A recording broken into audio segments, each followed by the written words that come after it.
What's the Not Your Finest Hour podcast? What is that all? I mean, I've heard stories. Not Our Finest Hour podcast. One I'll have to check out one of these days when I get a minute to listen to it.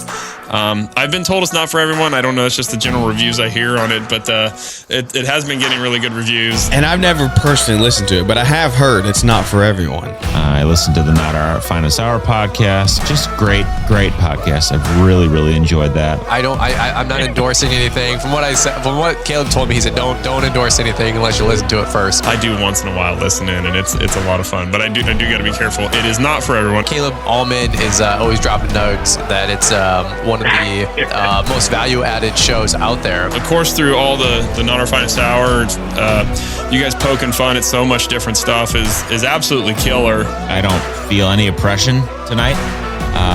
In fact, I feel very free. The Not Our Finest Hour podcast. Thanks for being here. Welcome to the beginning of the podcast where Mike is on the road, headed home. It is Tuesday at 7:30. Chad, you said you needed this done early. Why? No reason. I just wanted to go to bed at a decent hour. For what do you have planned tomorrow that causes you to want to go to bed at a decent hour? Absolutely nothing. I had to go clean the shop again. Like you're just old? Yeah. I like to be in bed snoozing by like 9 o'clock. Oh. Like that is the sweet spot for me because I'm up at 4:45 or whatever, and that's yeah. So I have been attempting to wow, is my sound terrible to you guys or nope.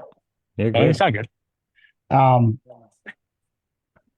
Get some sleep because we're not super busy right now, and it obviously it's half loads and snow's done, so I was trying to recover, but I don't know that. I think it'll take a lot of weeks of recovery, but I have had people start at the yard at 8:30 today, and I think that's the latest we ever had anyone start. Wow.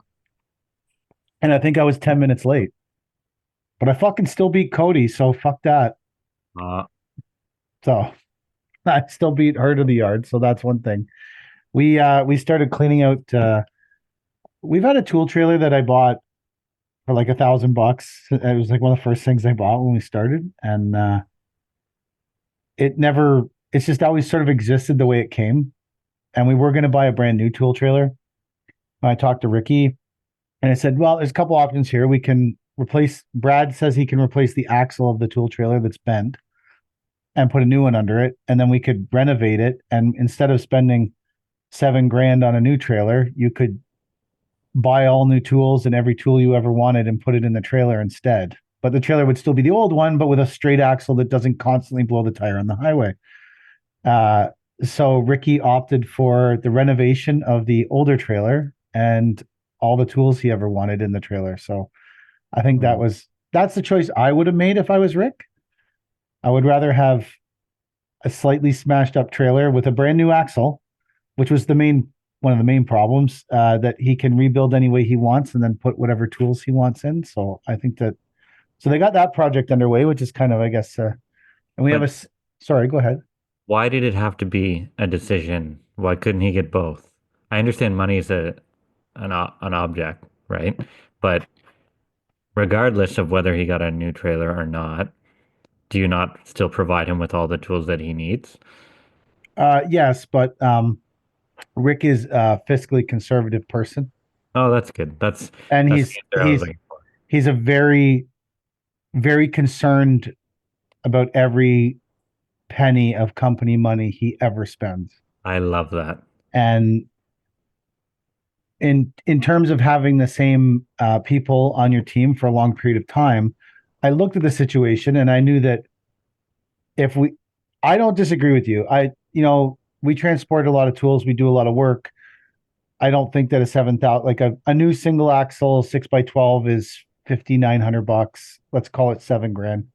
I don't disagree with you that I probably would have bought the trailer, and I always tell them to buy whatever tools they want. But that being said, Ricky never buys tools. He is a hardcore OG. I can get it done with what I have, fucking landscaper, right? Yeah. And so in knowing the people that I have, I looked at the situation and I said, if I offer Rick this deal where we save his old trailer for, I think Brad said it was $1,000 to put an axle under it, or I don't, something like it, pretty reasonable cost.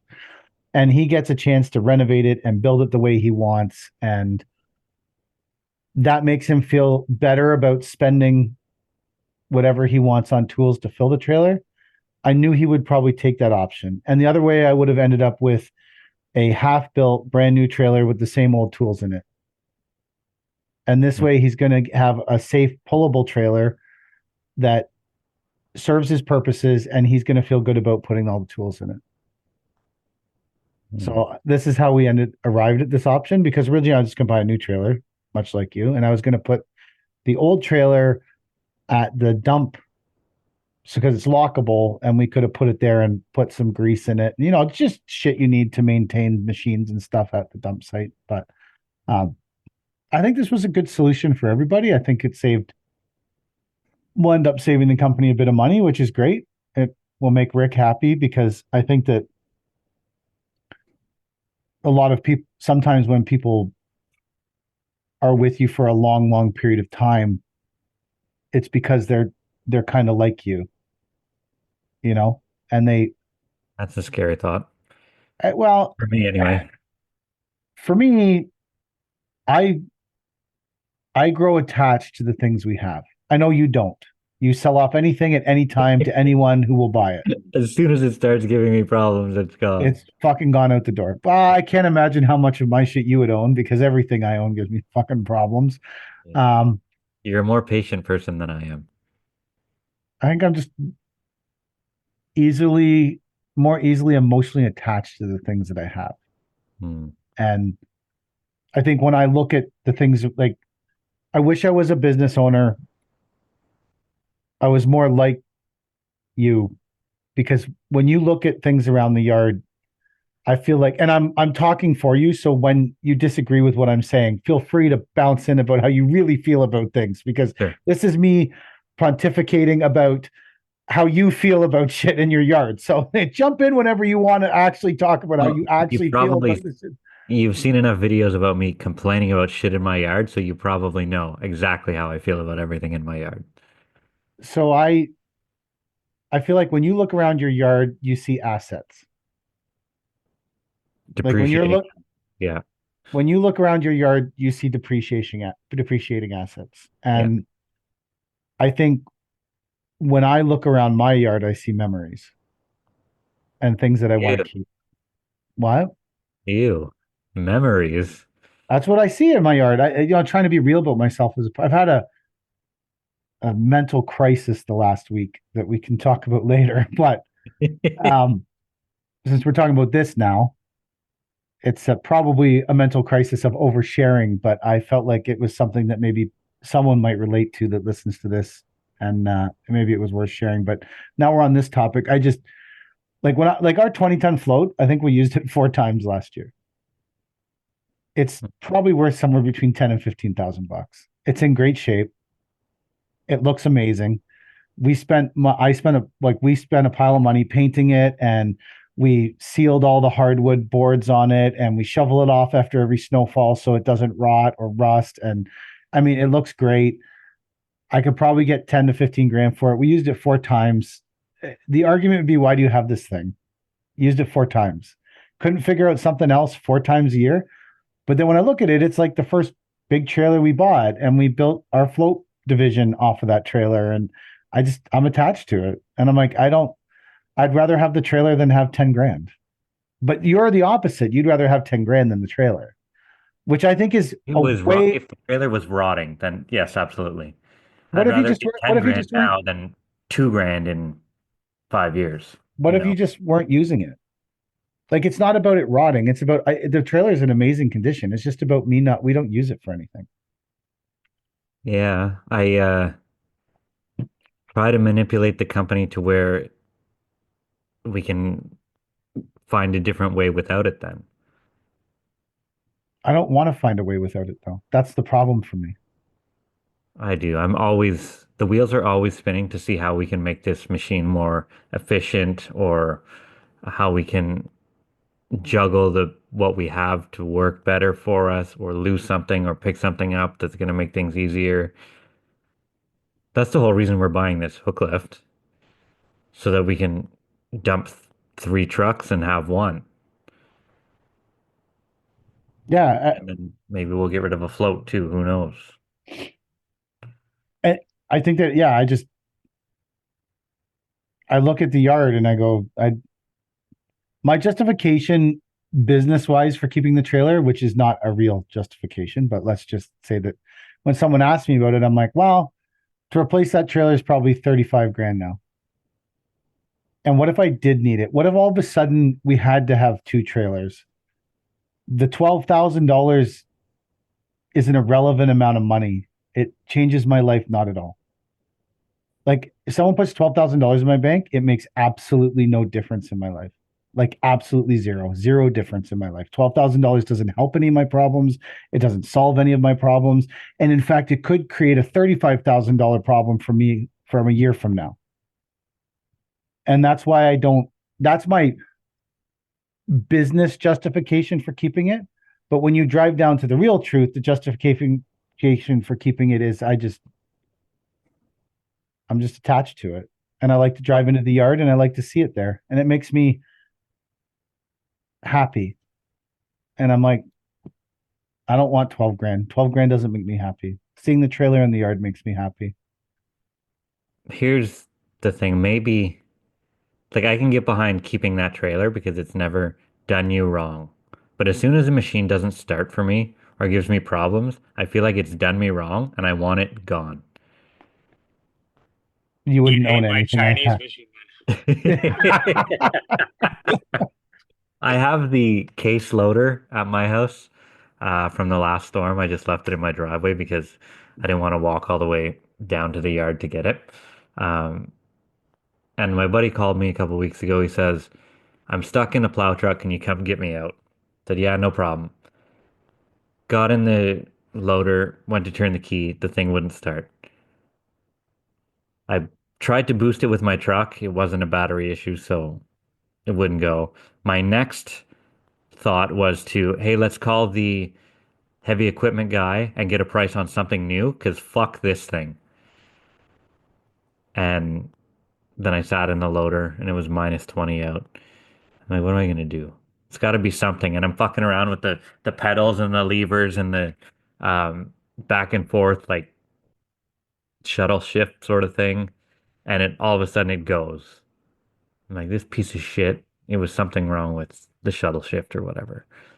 But I was still pissed off enough to say, that's it. We're getting rid of this loader. I'm done. I'm done. It's got to go. And my mind has been made up since then. I love that. I'll never be that, but I love it. I think it's amazing. I wish it like there's so many things I see in other people that I wish I could achieve, but then I know it's just not who I am. And I'll I don't never know if it's never necessarily a achieve it. good thing, right? Because I'm going to lose money on the deal.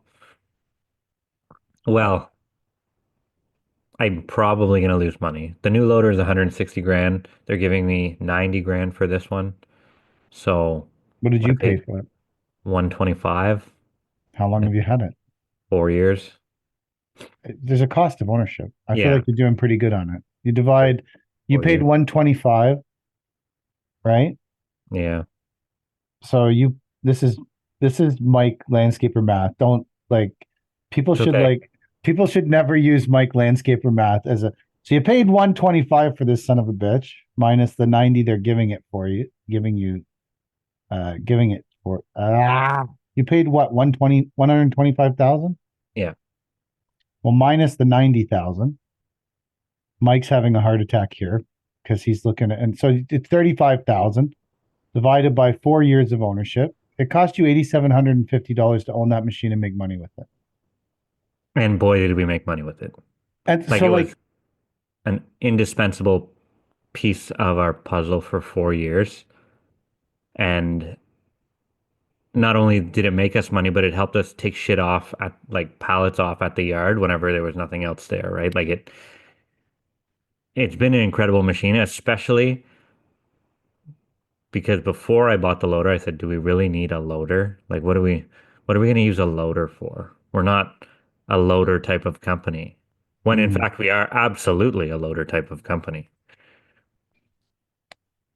So I would argue with you that you're not losing any money on that machine. That machine has done you well. It's it is time for it to move on to someone who can only, because okay, you're going to trade it in for 90. They're going to put 5-6K into refurbishing the machine, bring it up to stuff. Maybe 10 needs tires. I don't know. I've never seen it. So No, the tires are still fucking A1. so well, anyway, I'm just saying they're going to Hey, spend. Let's I know let's what you allow mean. them 10 grand to refurbish it. It's 4 years old. They're probably going to sell it for 115, 120, right? Sure. And there's someone who can't afford a $160,000 loader that's going to think that thing's the greatest thing ever, right? Yeah. But your Yeah. company's at a point where you're like, yeah, I can afford a $160,000 loader. I don't want to deal with boosting things and fucking around with them. And like, you know, I think too, like we have a lot of older stuff and I buy older stuff. And one of the reasons I always feel comfortable buying older stuff is because, we have Brad on as part of our team. And Yeah. it doesn't bother me because I know that he has the solution to the problem. Like, Yeah, I don't have a man with a solution. We need new. yeah, and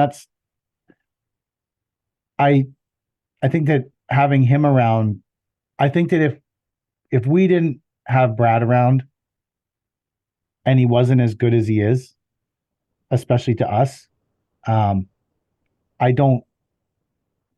I think I would be a lot more likely to be take the route. Like our T595 is 5 years old. Like I would probably be trying to get the value out of that and get a different machine. I probably wouldn't have bought the T650 that we bought in the fall because I would have been like, oh, it's an older machine, and I would probably have bought two new ones by now. But because Brad's around and he's great at fixing things, I don't have that same kind of worry. Like I think maybe I'd be different. The trailer is a different thing because trailer doesn't really break. That's more of just an emotional attachment to it, and it makes me happy when I see it in the yard. And for some reason, as a business owner, when I drive in and I see we have a 30-ton float and a 20-ton float, I'm just like, yeah, we're badasses. Like if we wanted to float a bunch of shit, we could hook up our two triaxles to our two trailers and we could go out and float. We could float everything we own at once on two floats, which maybe says we're not that big a company, or maybe it just says, hey, we got plans. I don't know.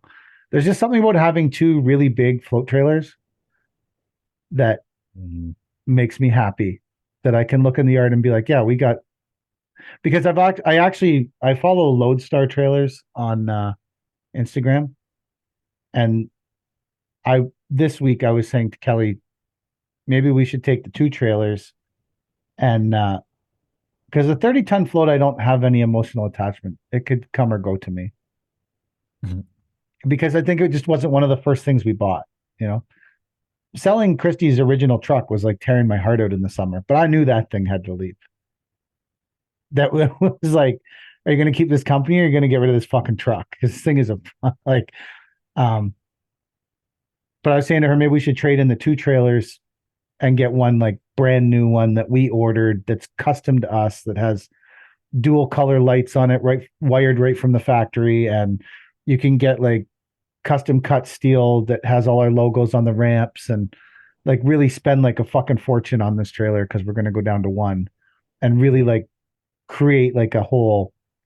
I was talking to a guy I don't talk to very frequently that's sort of from the area, and he called me about something else, and we were talking. He's like, man, like everywhere because he's like sort of in the trucking circles. He's like, everywhere I go, no matter where I am, people are like, have you seen that black Kenworth with the fucking pink underglow? That's the most badass fucking thing in the world.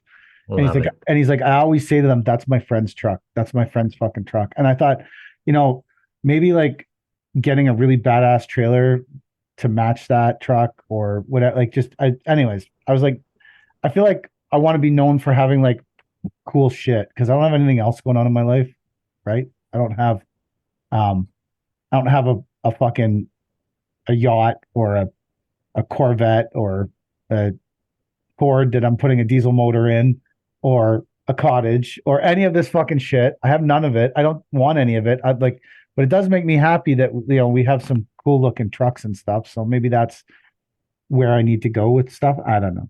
Anyways, Whatever makes you happy. that's yeah. Maybe That's the that's ticket. it's a lot cheaper to keep a $10,000 float in the yard that makes me really happy than to go buy a Corvette that I wouldn't be happy with anyways. Yeah. That's a good way. I never thought about it like that till you said that, but that's probably a fucking pretty good way to look at it. Every time I come to the yard, I look at that float, it makes me really happy. I'm like, hey, we built a whole company off that fucking trailer. Yeah. Yeah.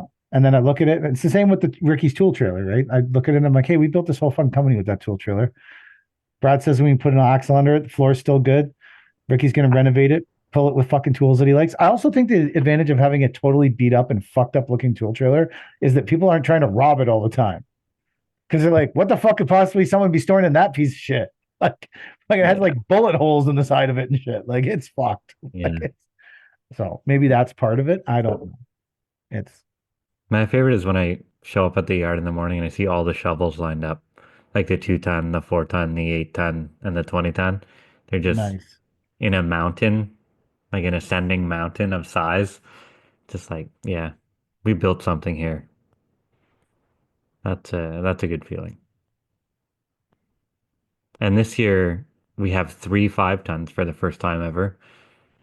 So that's pretty neat. But I don't know who's going to drive which 5-ton this year. Like how they're going to choose their truck. Because we have the 2018 and then the 2019 Ram and then the 2022 gas Ford. And nobody really claimed their truck last year. Like Scott was always in one, but I just don't know what the pecking order is for who picks which truck they want for the year. We'll find out. Maybe you should draw it out of a hat. I don't know if I think it's just going to be a seniority thing. You Otherwise, can't. Couldn't you just like assign trucks? yeah, yeah, I suppose. So Ricky has our black Dodge Ram that's the same as mine, except it's black. And it's Laramie though, nice truck. And then Bill has my old pickup, but it's lifted with like a set of like cool rims and tires on it. And so although it's old and has like 440K on it or some shit, it's still like I don't know that they care about that. I didn't think about it. I just said, Bill, I just put it in the app every day. You're driving this truck, you're driving this one. It's the way it is. Well, these are all dump trucks, right? Like they're not nice cruise around luxury vehicles. They're get yourself to work with your tools. Why would someone want one over another one then? Uh, Like, I don't why do know. you imagine there's going to be a controversy? I'm interested in this. I don't know. Because the gas truck is so long, like it's a full cab and then like an 11-foot box on the back. So that's not like you can't bring it to a parking lot with other cars around, like you have to be far enough away from everything. You can't take it through a drive-through, that's for sure. Is that a 550? Yeah. Yeah. So you're saying And someone might want the Dodge because it's just shorter? yeah, the Dodge has a 9-foot box on the back of a full cab, which is probably the truck that I would take. I drove that truck home from the people we bought it from, and it's a nice little ride, man. It feels tougher than the Fords.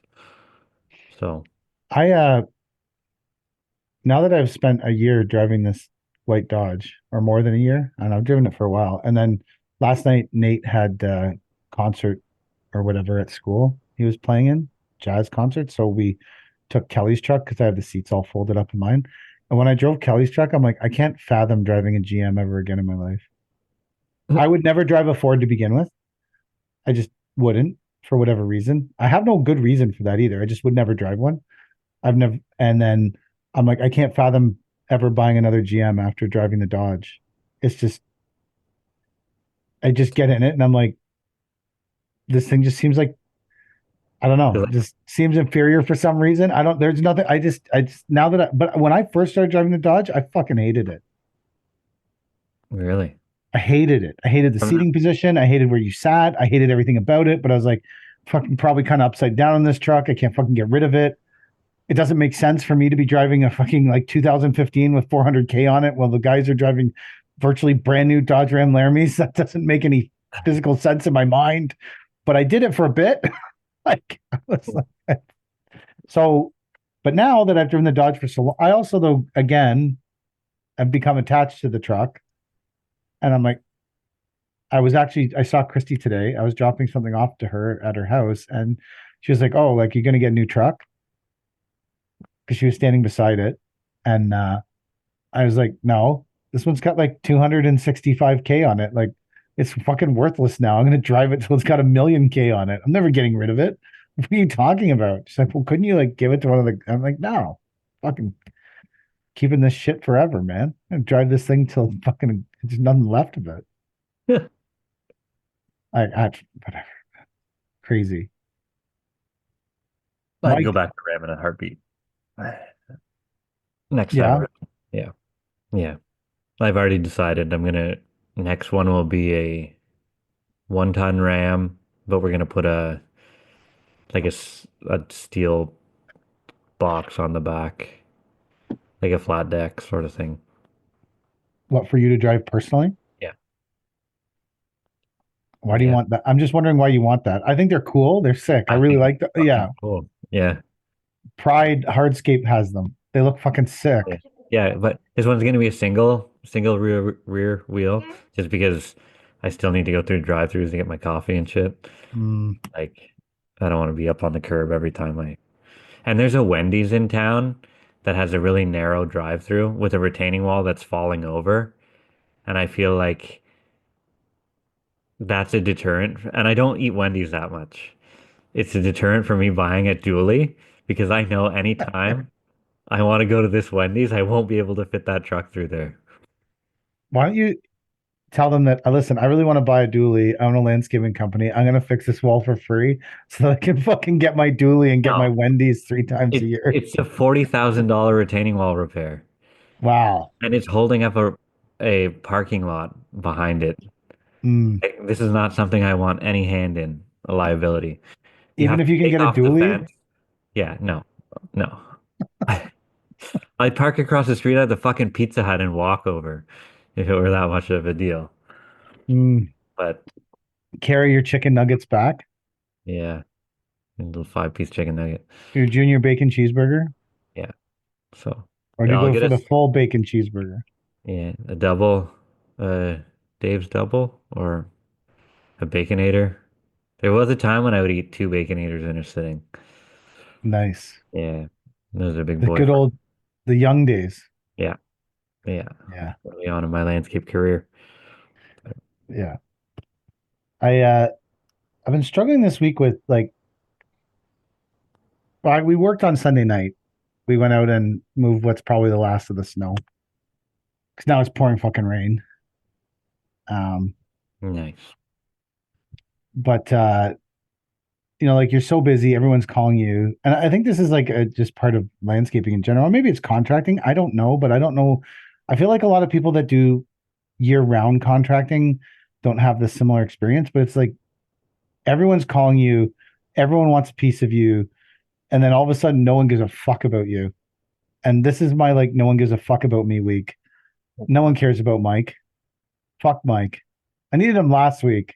I don't need him now, which isn't really true, but it just sometimes feels like that, you're, That, that's like whenever you're closing tenders. Everybody wants you, and then the tender closes, and then you hear fucking nothing. yes, And then when it's time to do the job, they want you again. But you're completely useless to them at the time in between. they Like they give zero forget who you fucks. are. Like, who are you again? I just closed that $500,000 tender for you. Oh yeah. Oh, okay. I had a GC call me today. They asked me we have a job closing tomorrow, and they wanted my price on it. He's like, I'm from this company, he said, out of Toronto, and they want a job in Morrisburg, not far away. And I said, how's Morrisburg going? Heard you guys won that one last year. He goes, oh yeah, it's going good. I said, who did you get for landscaping? He goes, oh, well, the tender sort of ran out of money. I'm just like, no, they didn't. They didn't run out of money. Like a job that if you're building the building, you have the money for landscaping. Like the You have to do it, or they won't close your yeah, LLC. Like if you don't he's finish the like, landscaping. well, and so I'm digging a little more. He goes, I think you guys were low bid, but we haven't awarded anything yet. It's like the fucking job is almost probably ready for us. And he's like, if you want to have a look at your numbers, maybe we can do something. Like, what the fuck? You already told me I was low bid. Who else are you gonna get now? Like, what the fuck? Don't fucking string this along over my head. You're asking for my price for a job that closes tomorrow on a job you're obviously trying to be aggressive on. Like, you can't hold this above my head. Either give us a job or don't. Don't try to we sweet talk me through it. Jack closed a big job in the fall, and after the job closed, and after everything was said and done, the one of the GC we priced it to called and asked for our schedule. Mm. What's your schedule for this? So Jack made up, it's 40 days of work, so he made up a 40-day schedule for them and sent it to them. Now, like if and I heard through the grapevine they won the job. So they won the job. Obviously, we were the low number. You carried our number because why the fuck else would you ask for our Yeah, schedule? Like yeah, that makes no sense. Like, oh, this yeah, other guy was low, but we're going to carry your schedule. So, but the thing is, it's a huge job. The landscaping portion of it is probably like, I don't know, 3% or whatever the absolute lowest limit is. So they don't give a fuck. They got our schedule. They apply it in. Now they don't even reply to emails. But then yeah, you're right. It'll like a year from now or whenever they fucking get to the landscaping portion of it, they'll be like, oh shit, we got to call that guy. When's the last email? Oh, that's that email where they asked if they needed anything else from us 7 months ago. Oh, I'm sure they'll still come and do it. And the stupidest thing is yeah, they'll email Jack and we'll be like, we're fucking coming, baby. Let's go. Like we're fucking jump all over that shit. Like, they're fuck gonna off. email you on a Friday and say, "Oh, we need the shop drawings for this material so we can get it approved and you can start on Monday." And the material can be there overnight, right? Like, what? No, we You need to you know. ordered these benches, right? Yeah, you ordered these benches for the job you didn't tell me that we had. Like, how do you Oh, want me? we asked for your schedule. That's enough. You should have ordered all the benches. That's enough, yeah. Fucking With crazy. no PO, no anything. Order the Oh, benches. fucking. I signed up for the Block Techo showcase on Friday. Did you sign up for that, Mike? Yep. Nice. Mike's eating and nodding his head for anyone who's potentially get all 5 people that are going to watch this on We Maybe. get about 20. 20 an Oh, episode actually, no. Spotify has the video now too, so everybody can watch me eat. on Spotify. Yeah. Nice. Nice. Yeah, you I gotta turn that off. That eats my data whenever I do that. Aren't you like at home in the Wi-Fi? Are Yeah, you but saying whenever I'm listening to the podcast and it's just oh running the video for no good reason. well you got to see it live. Yeah, I was here. I lived it. You're you're here, you lived it. Yeah. Uh I'm pretty excited. I haven't gone to anything this year because I haven't had time. So I'm pretty excited about going on Friday. I think it'll be good. I can sit with Mike. Other than the mastermind conference, this will be the only thing I've been to all winter. Oh, we went to Congress too. I don't think there's anything else other than I missed the Conperm one, I which missed was that one. on early this week, wasn't it? Or late end of last week. Yeah, something like that. It was recently for sure. It was recently. So yeah, I'm pretty excited to go check it out, see what's new. Yeah. Are you guys ready to shop Canadian? Um, I'm not going to change my spending habits at all. Well, other than you might have to buy more, pay more for things, but Well, and if when, you like American liquor, you're pretty fucked. oh no, I drink rye. Actually, I don't hardly drink at all anymore. But um, yeah, I'm actually excited about the fact that but Doug Ford today banned American companies from bidding any kind of infrastructure or supply contracts to Ontario because I think that might well, get that's some. smart. That's Yeah, it's really smart. It could be advantageous for us that American companies can't, it can no longer. And then my first thought on it was, why the fuck were we letting American companies bid that shit anyways? Yeah.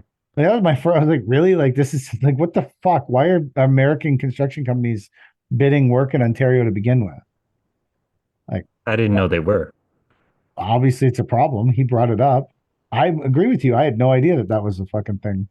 I Like, think I can understand sourcing American materials. Like there's no reason we need park benches from fucking Illinois or something. well, he was saying specifically they're stopping. I guess there's a lot of procurement contracts for the government, like paper, Yeah. whatever. And so maybe that's what he was speaking more to than construct. I mean, my mind always goes to construction tenders because that's where I live. So like, but maybe he was talking about more procurement. Maybe, someone wants to supply American beer to the parliament. I don't know. Hmm.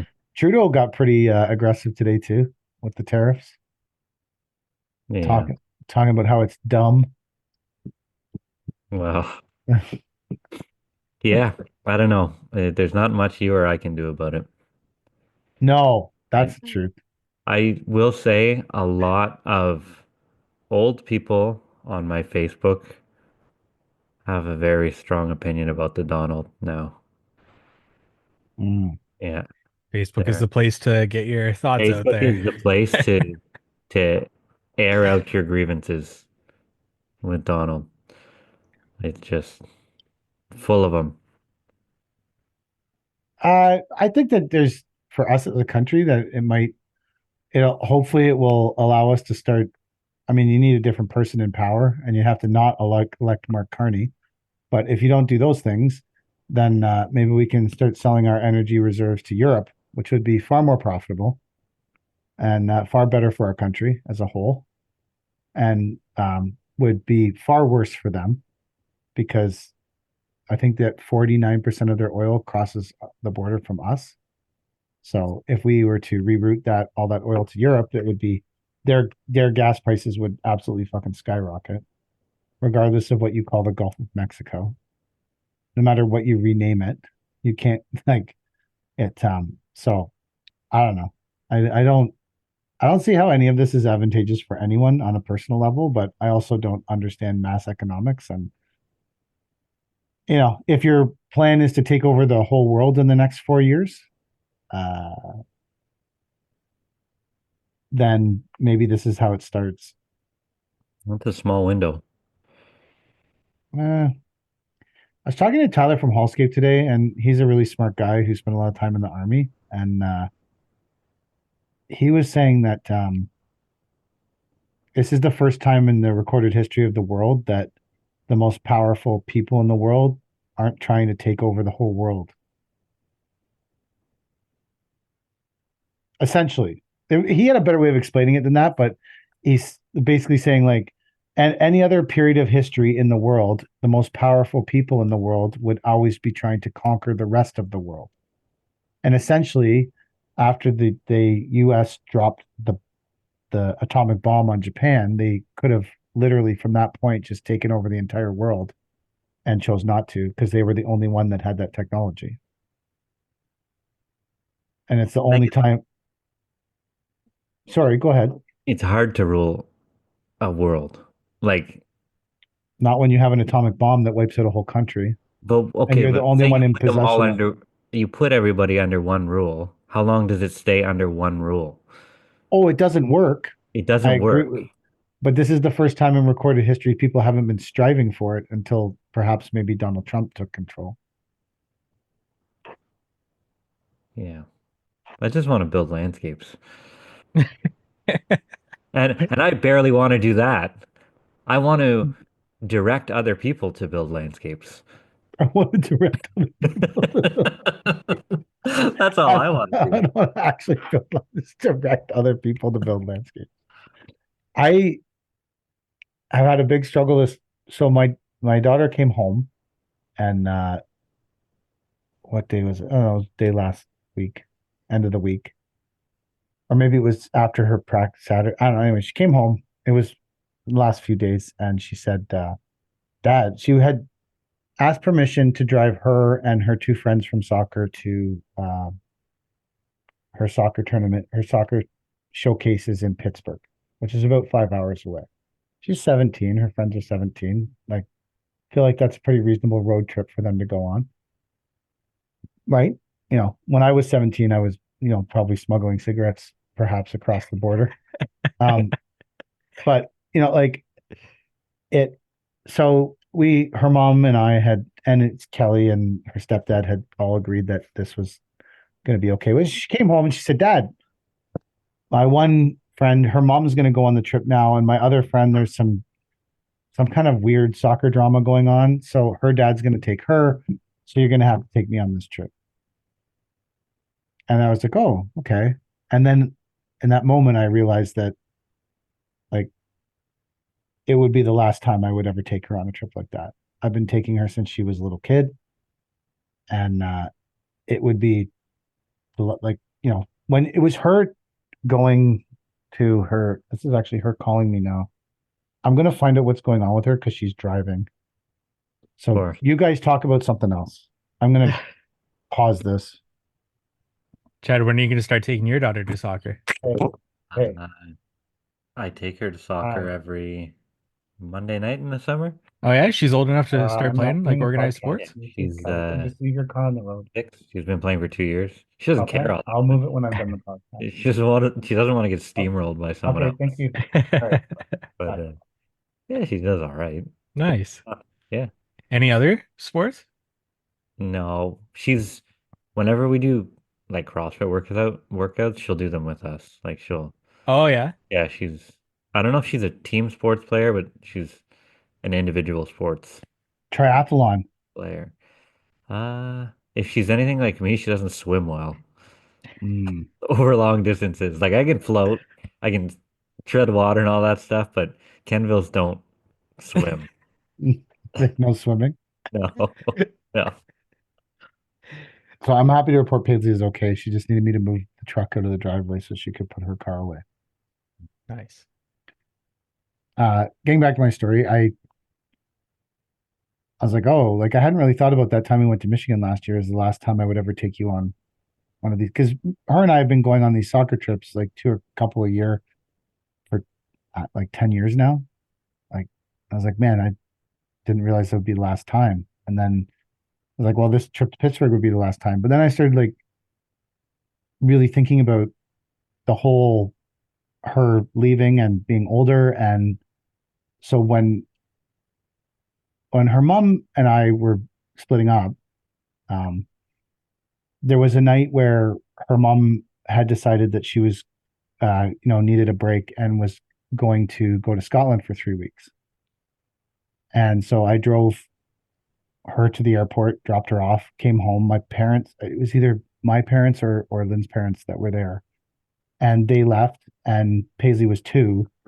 And she spent the whole night pounding on the door, bawling her eyes out, screaming for her mother because she was so scared to be with her dad because her dad had never spent any time with her.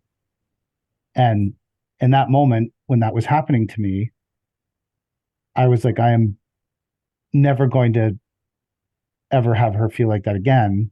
And I'm moving forward for the rest of my life, or for the foreseeable forever. Every time I go to make any decision, the first thing that will come to mind is that, how will this affect P? And so this has been 15 years now. This happened, she's 17. This happened 15 years ago. And so for the last 15 years, every single time I decide anything in my life, and I mean right down to like, I'm going to buy a pop at the gas station, or I'm going to, every single decision, I trained myself to be, the first thing I think of is, how will this affect P? Doesn't matter what it is. And this week, I've realized that she's 17, and I feel like all 4 of her parents have done a really good job raising her. And this is the first time that maybe I can make decisions and I don't have to think, how does this affect P first? Because she's going to be her own person. And she is her own person. She's 17. She's her own person. And the amount of time I've spent with her up until now represents probably 85 to 90% of the time I'll ever spend with her for the rest of her life. And I'm having this like, maybe this isn't appropriate podcast stuff. I don't know, but Sure it is. I'm having this like, Podcast. that's true. I'm having this crisis because I'm like, every time I make a decision, I've always been like, it's never been about me for 15 years or anything that I want or anything I desire to do. It's always been, how will this affect P? And okay, sometimes I think about things like, I'm going to buy this bottle of Coke and take 12 minutes off my life when I drink it, according to research. And that won't affect P, so I buy it. And then there's stuff like, I'm going to quit my corporate job and I'm going to start my own business at 45, which is fucking crazy as a landscaper, I think. That's an insane choice at 45 to start your own landscaping business and do all the work yourself. But that took a lot of me mulling over how would this affect P and at first, and then how does it affect everybody else? But now I'm sort of like, for the first time, I'm like, she's, obviously we need to help her and Nate. But like I've trained myself for so long, and now I'm like, I could probably just make this decision based on what I want. But I haven't done that for 15 years. And so this whole week I felt sort of like lost and sad. And I'm like, I had this like clear purpose from that night when she was 2. Because when you're 2, you're expressing yourself without care or thought of what the other person thinks. When you're 2 years old. My kid still does that. That's probably good. I think that's fucking great. I love that. How old is she? 6. She'll be 7. 6? Yeah. So she might reach a level of consciousness about how what she says affects other people soon. But it's a great age. But like since that night, it's always been like, how does this affect her? I never want her to ever feel like that about her dad again. Because clearly that's how she felt in that moment. And I think that mission, after 15 years, for better or worse, may have been accomplished. And I'm like, what am I doing now? Like, what's the purpose of what's the purpose of all of it? Like, what am I doing? Like, You're feel in this limbo period before grandkids come. I guess, yeah. Yeah, we're going away with some of our friends for 5. Well, they're going away a lot longer than us. But we're going away with them from a Wednesday to next Wednesday to Sunday night. And for Kelly and I, honestly, they have small kids that are 7, 8 years old. And they're like, I don't understand why you'd want to spend your vacation with us. You're grown adults that are in your 50s. And I'm like, because you have kids that want to play in the ocean. I have kids that want to like drink around the pool. Oh, it's a weird feeling and a weird time. I guess it's just you have to find some different purpose. I don't know. Like and I thought maybe I'll learn how to use software and stuff. I also been recently very scared that I'm one of those older people who's falling behind.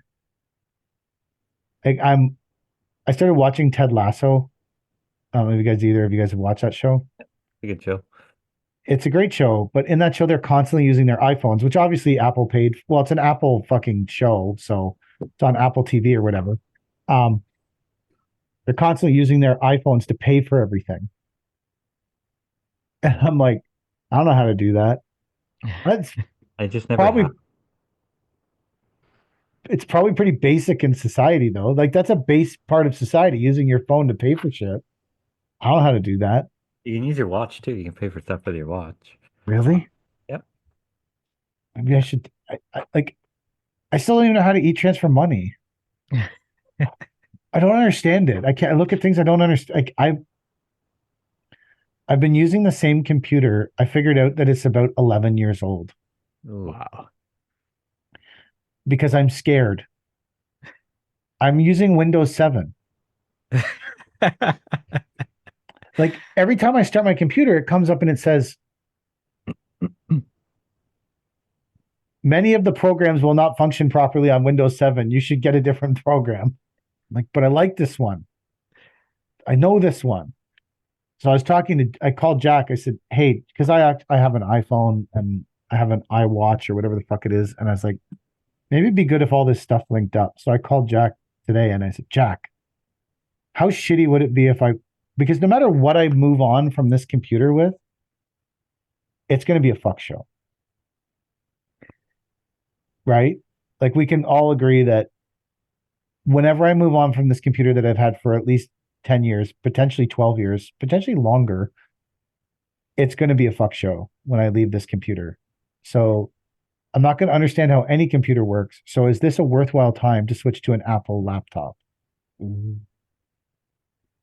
Because they don't know how to use any other laptop anyways. Chad, do you use Apple, a MacBook or whatever? Yeah. Everything is Apple. Wow. Apple computer right beside my other Apple computer, and my phone is Apple, and my watch is Apple, and my iPad is obviously Apple. Yeah, it's the easiest user experience. They designed it that way for old people and young people and retarded people and everybody in between. It's just the easiest thing to use. So my mom was a graphic designer, and so we grew up with apples in the house, like those giant tower PC Apple Yes. stations, whatever it is, right? So we had one of those, and we had games and shit on that. And my dad was a draftsman, and he had all Windows, right? Because it would run CAD and all this shit. So I got to use both, and Apple was always the easier one to use. Yeah. So you think I should switch to an Apple? I think you should, yeah. It's not like 15 years ago whenever you needed drivers for everything, and in order to play something you had to download this and shit and that, and it's very straightforward now.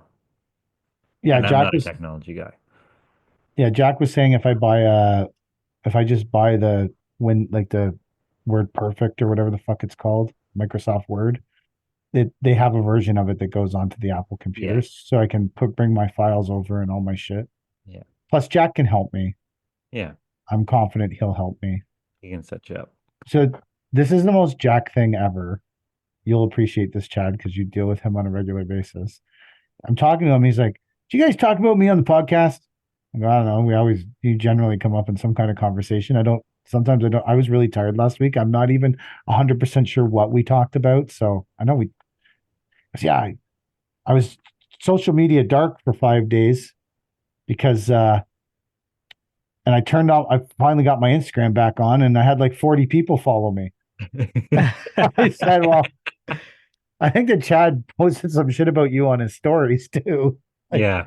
Yeah. I had a bunch tagged you about it.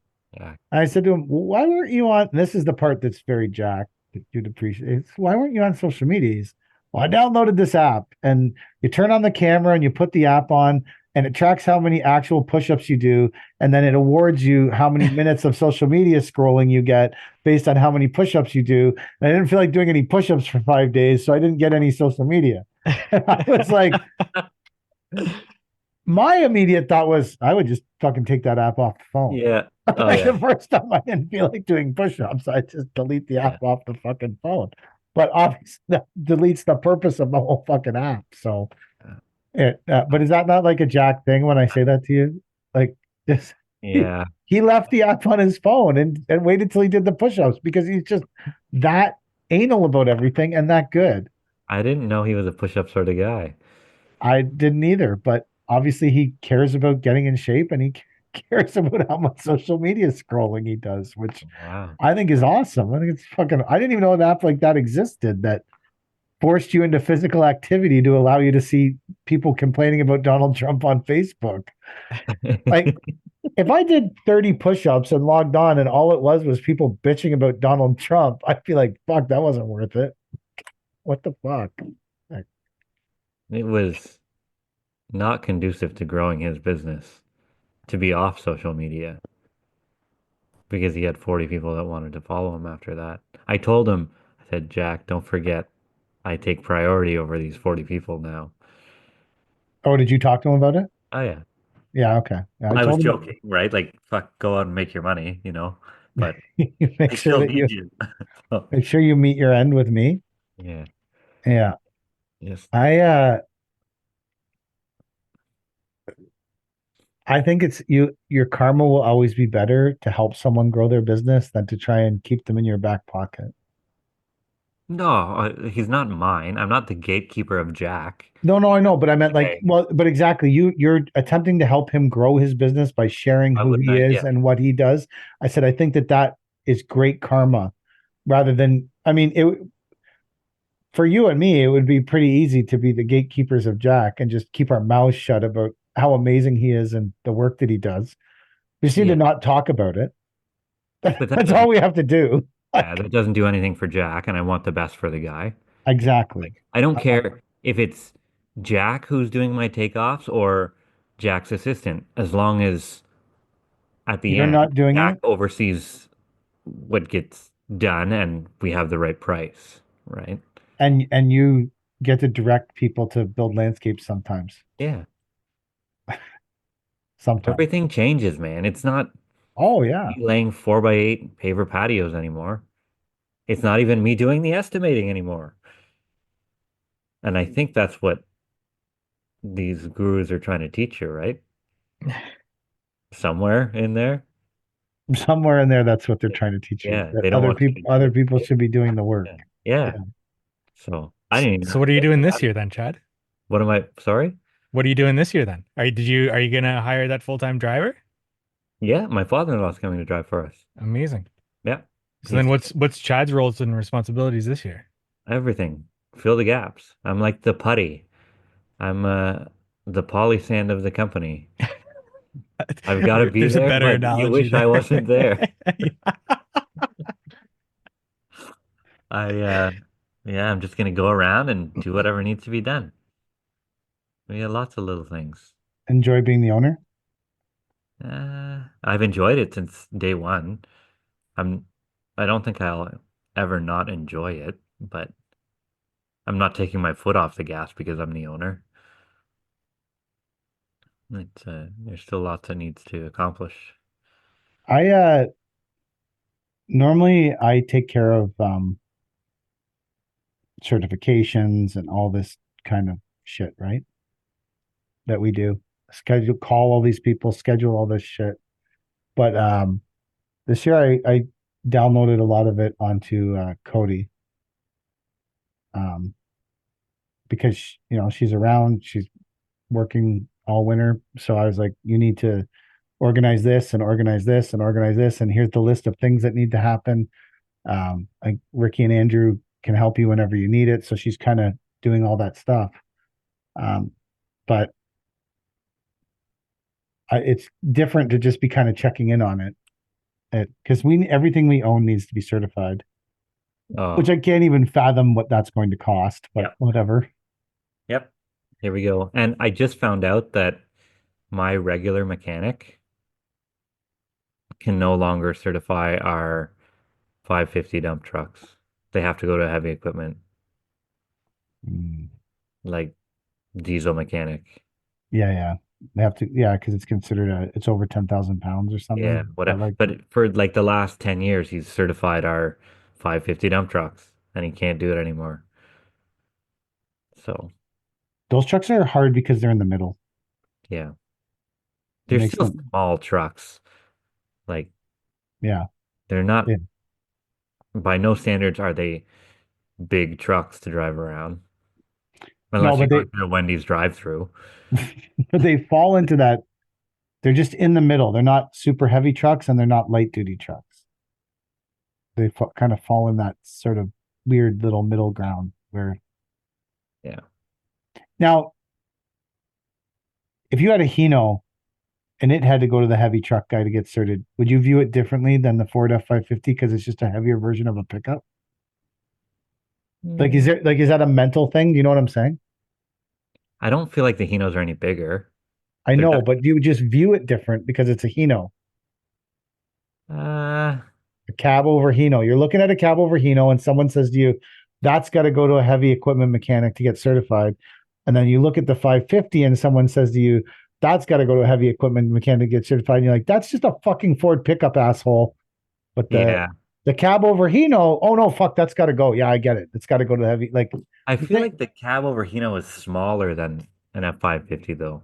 I know they're not. They're the same GVWR, everything. It just feels like less truck. Like it should but be moving mattresses or something, but does it bother you?